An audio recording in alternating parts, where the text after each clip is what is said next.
We've all heard of secondhand smoke, but what's third-hand smoke? Rosanna Silva-Minnick is here to help clear the air. Third-hand smoke is what public health calls the residue left behind on surfaces of rooms where people have been smoking. It's actually sticky nicotine particles that adhere to everything: walls, carpets, appliances, and most importantly, ventilation systems. Because we know all that sticky yellow residue from the cigarettes, and the nicotine sticks to everything. It sticks to the upholstery, it sticks to the walls, it sticks to the floor, it even sticks to the appliances. A lot of appliances have to be replaced. So that's dangerous, because what happens is after somebody smokes, the smoke, the nicotine all settles into whatever might be around. And then when the air kicks on, all that stuff picks back up into the air, and that's called third-hand smoke.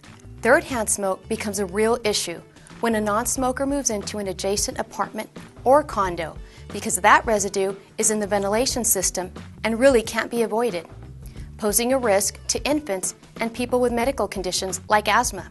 Most people spend about 90% of their time in two environments: their home and their workplace.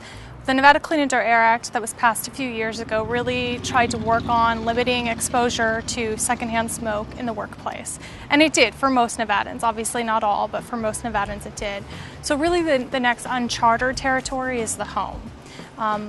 Obviously you can't usually pass laws that restrict smoking in the home, and that's never the intent of what we do anyway. As a matter of fact, neither the health district nor any other government agency has the right to do that.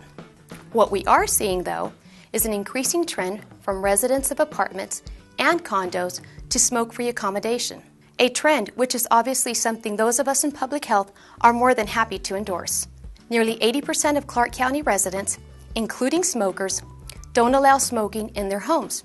And in response to this, we're finding more and more apartment complexes are offering smoke-free buildings, not just units.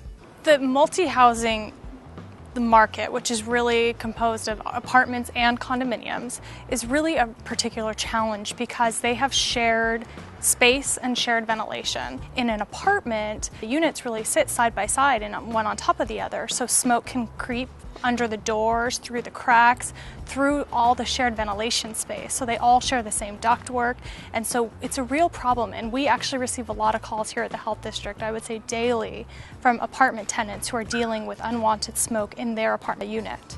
Increased demand, cost savings of maintenance on a non-smoking apartment, reduced insurance costs, and lowered fire dangers will all make it worthwhile for property owners to market entirely smoke-free buildings. Cheyenne Villas in North Las Vegas is one of them. Currently we have 5 standalone buildings that are smoke-free. There's been a higher demand here recently within the last couple of months that we're tracking all of our calls now. Usually the out-of-state people are the ones that request for it. A list of smoke-free apartment options is available at gethealthyclarkcounty.org, as are resources for property owners and managers who might be considering making some of their housing units smoke-free. And at Cheyenne Villas, the rent for a smoke-free apartment is not any higher than any other unit in the complex. Brian? Thank you, Rosanna, and thank you for joining us. More information on any of the topics on today's program is available at southernnevadahealthdistrict.org, as are segments of HDtv Health District Television. I'm Brian Gresh. Thanks for joining us. We will see you the next time.